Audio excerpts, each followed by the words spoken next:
This is a story about the fertile Central Valley of Chile. It is a tale of contrast, of the old life and the new.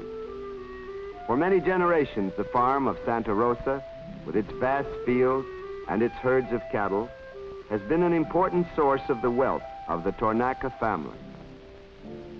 But now, Don Francisco, the old owner, is dead, and the farm will become the property of one of his sons.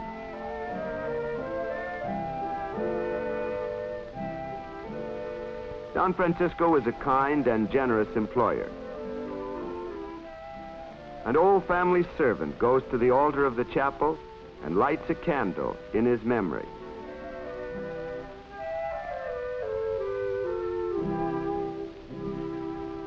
His sons and daughters are gathered in the drawing room of the rambling old country house to hear a lawyer read the will.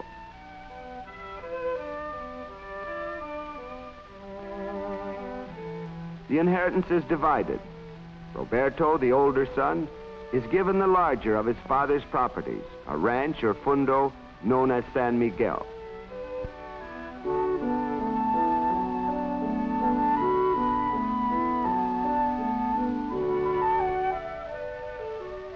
But Don Francisco bequeaths Santa Rosa, the ancestral home, to his younger son, Juan.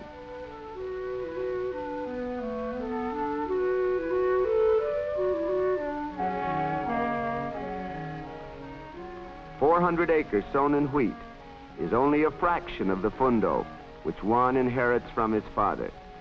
To Juan go also the cattle and pastures which reach back into the foothills of the Andes. In primitive mud houses like these live hundreds of workers and their families. So many, in fact, that long ago the landlord erected a chapel for them. The house, more than 200 years old, is almost hidden behind vines. It is Juan who will take his father's place at the head of the great table. We'll go into the family Bible alongside the other owners of the Fundo Santa Rosa. The will stipulates Juan is to take good care of the household servants, for most of them were born and raised in the shadow of the old house and have faithfully served the family for many years. When the reading of the will is ended, Juan leaves for Santiago and his city home. Juan takes his responsibilities as administrator of the Fundo Santa Rosa lightly and pays for his pleasures in town with his income from the farm. He takes a pretty young friend to Santiago's Hotel Carrera for a swim in its rooftop pool.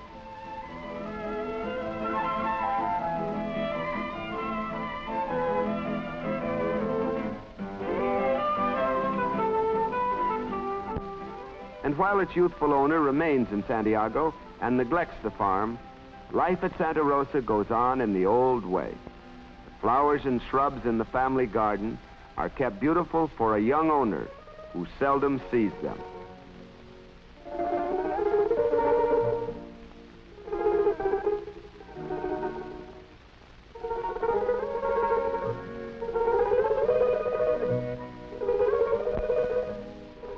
Spanish and Criolla dishes have made the Chilean table famous, but the servants in Juan's kitchen prepare meals day after day only for themselves.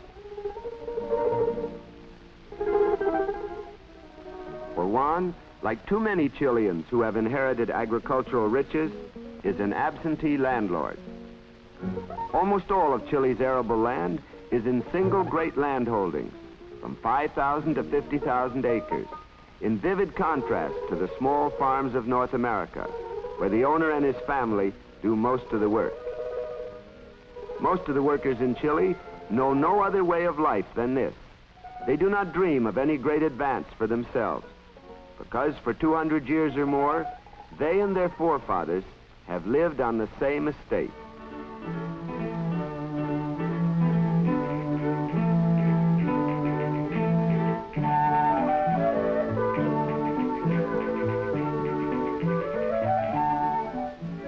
They still plow with oxen and harvest the grain by hand on most of the fundos of Chile, because human labor is cheap and gasoline tractors are expensive.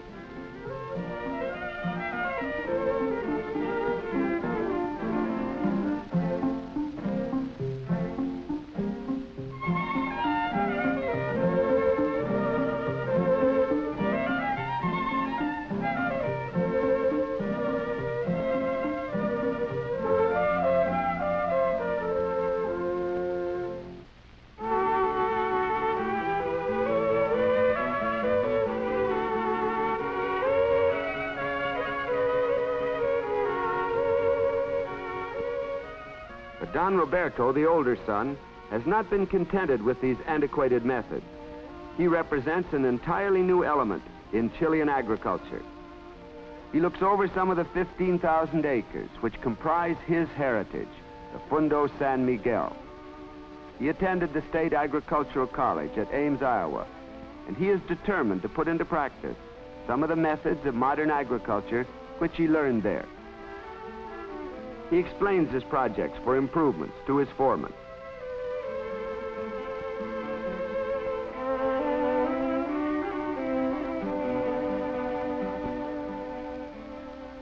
Within a few months, the first results of his modernization are seen.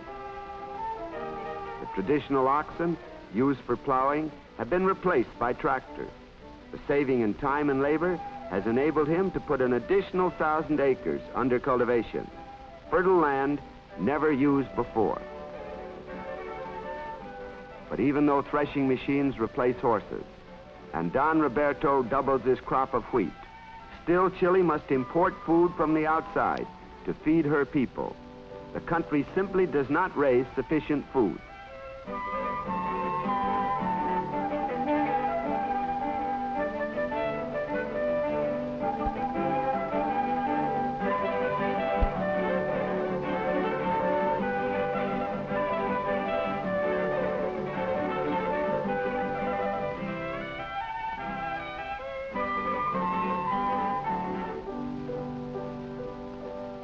Don Roberto also makes improvements in the irrigation system. There is no rain in Chile's Central Valley during 9 months of the year, and without irrigation, the fields would wither and die. But the Andes Mountains, which bound the farm on the east, are an unfailing source of abundant water. From the deep snows come tiny streams. Gathering force in their descent, they become swift rivers, rushing across the fertile valley. Stone fences divide and redivide these streams until their waters bring life to all the best land in the valley. Irrigation ditches follow the contours of the hills, gradually descending to the level of the valley floor. Gates control the flow of the water until it reaches the planted fields.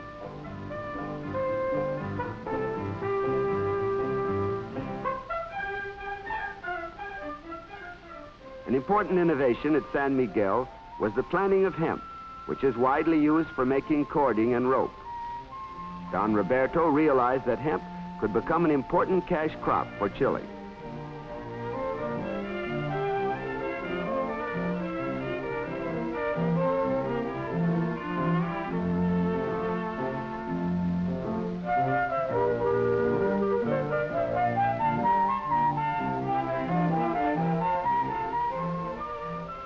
A small plant has been established where the tough fibers are cleaned and the hemp prepared for shipment abroad.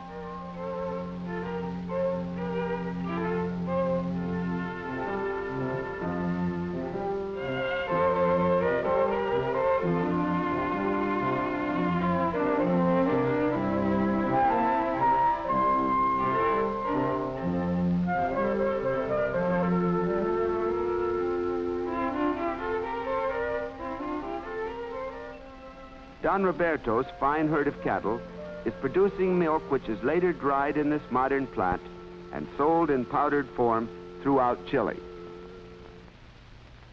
Veterinarians use modern scientific methods to protect and to improve the herd.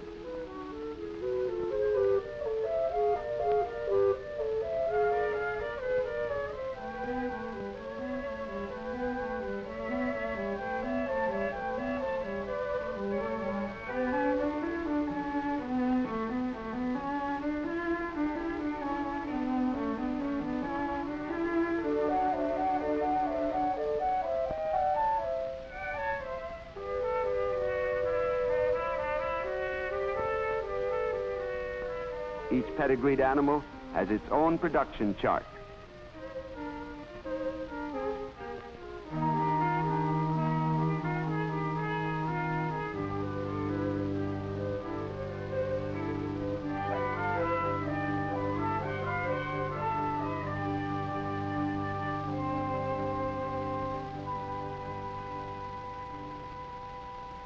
One of Don Roberto's early reforms was to provide a hot meal for the workers. In a central kitchen, rich vegetable soup has been prepared and is carried to the workers in the field.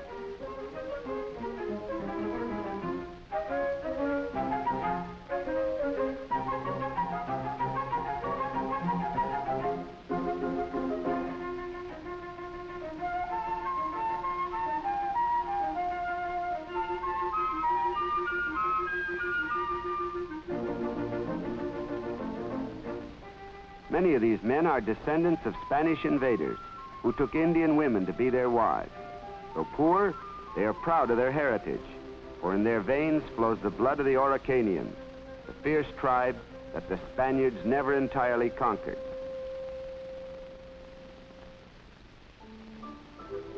Don Roberto, however, is interested in more serious reforms, for most agricultural workers in Chile live in unhealthy shacks, like this one.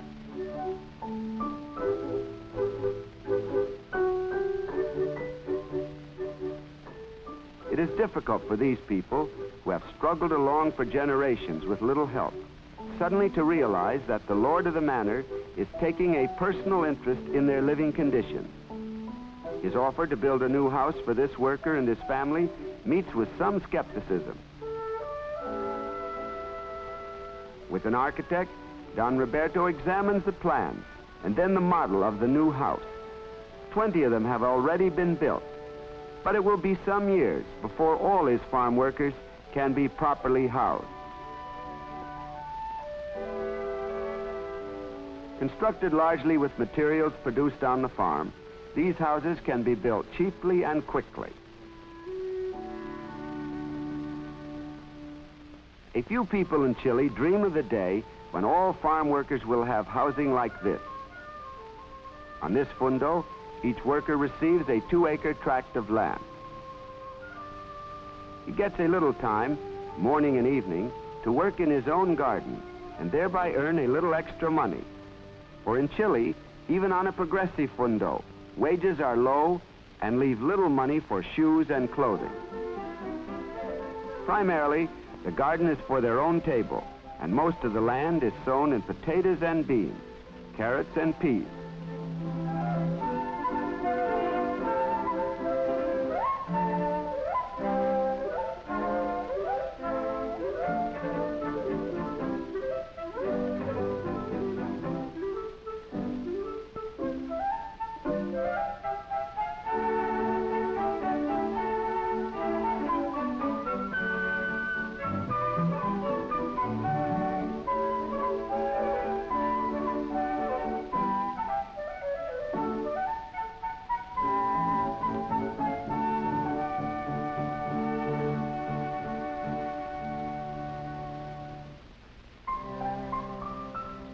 The children of the fundo come from many homes, new and old, and join their friends on the way to school.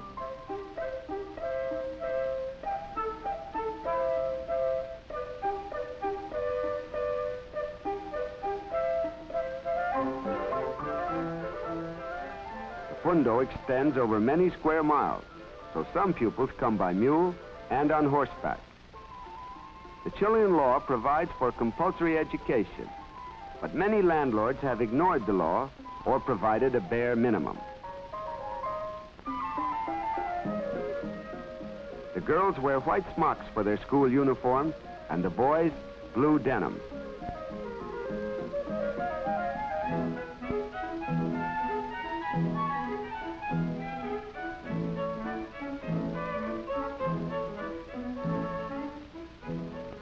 As in most South American schools, lessons are recited aloud and in unison.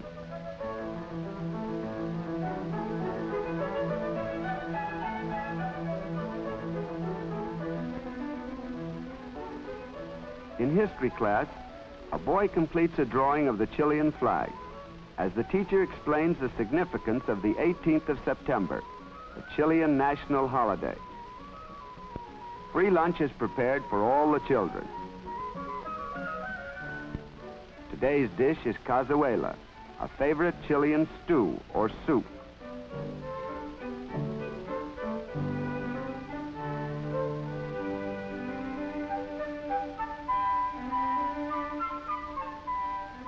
Following the strict discipline of Chilean schools, the children march to the dining room.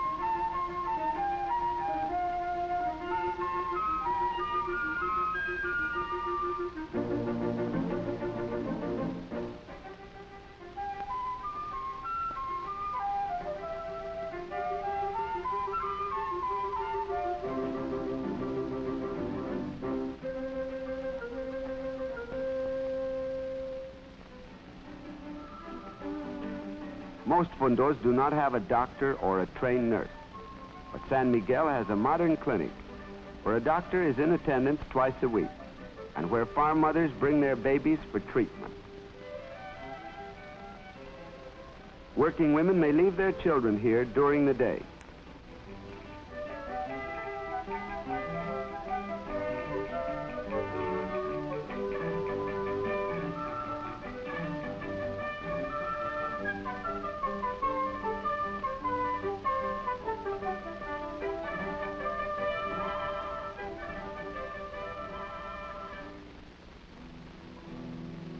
A priest reads Mass at the Fundo Chapel each Sunday.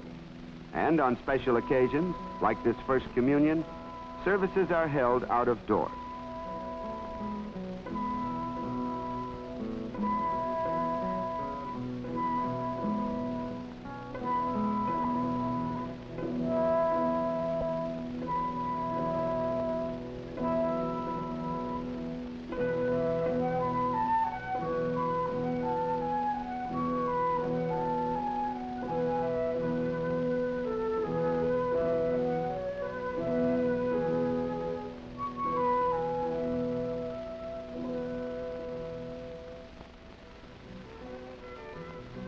Only a few years have elapsed since Don Roberto took charge of the Fundo San Miguel.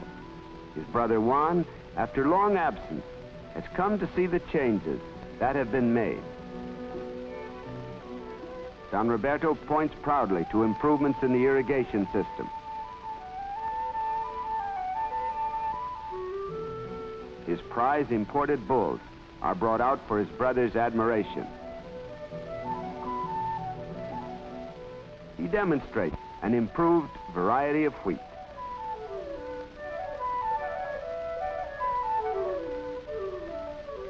This contrast of old and new symbolizes the changes which are taking place in Chilean agriculture. Most large landholders are satisfied with antiquated farming methods and prefer to administer their farming in Santiago. But others like Don Roberto have caught the spirit of progress which characterizes modern Chile. To their employees, they are giving better working conditions, and to their country a sounder agricultural economy, so that Chile, in years to come, will be able to feed her own people and feed them well.